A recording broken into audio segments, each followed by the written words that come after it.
meron tayong 4 plus ay over a plus 1 plus 5 over a minus 3.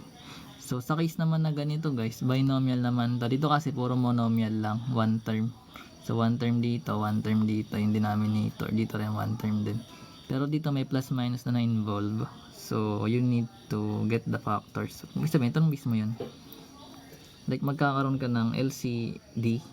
So yung LCD na ito, copy mo lang yung a plus 1 tapos yung a minus 3. So ganun pa rin gagawin mo. Kopya mo yung numerator.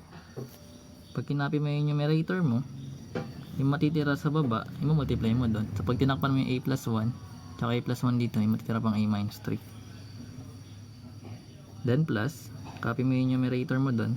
Then takpan mo yung a minus 3, yung matitirang a plus 1 sa baba.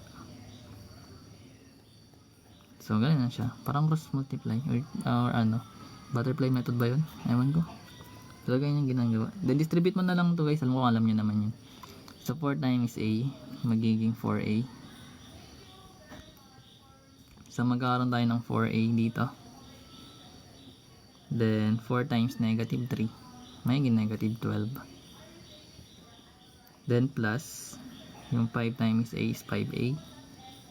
Then yung 5 times 1 magiging 5. So plus 5 pa. Over itong term na to. So meron tayong a plus 1 tapos a minus 3. Wag mo muna siya i-distribute or i-FOIL method. Simplify mo muna natin to. So yung 4a tsaka 5a magko-combine tayo ng terms. So 'di ba, you can only combine terms na similar kapag parehas ng variable tapos exponent. So pwede natin to kasi may variable a to, variable a din. Then parehas lang sila nakawa na exponent. So ano ba yung 4a plus 5a? So magiging 9a, di ba?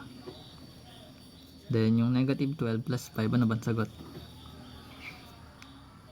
Anong sagot sa negative 12 plus 5? Baka may nalilito pa rin dyan. So that is negative 7, that's correct. Over yung a plus 1 tapos a minus 3. So ayun siya, ito na yung sagot. Kahit huwag mo tayo expand, okay lang yan. Pero kung gusto mo siya expand, gawin mo siya ng ano mo siya, expand mo kung gusto mo, like magiging ganito siya, 9a minus 7 over FOIL method mo to.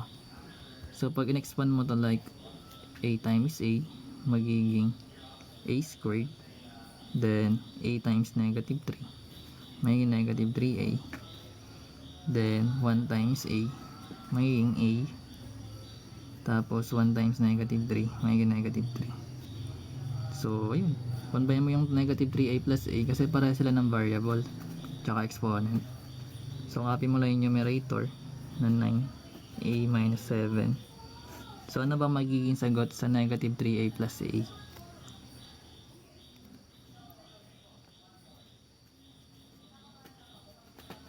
Okay, integers pa rin yan. So magiging, hindi kayo marunong, magiging negative 2a yan guys, minus 3. So ika-copy pa rin yung variables. Anyway, so ito yung magiging sagot. Gets? Isa pa, may space pa eh. Try natin number 4. So what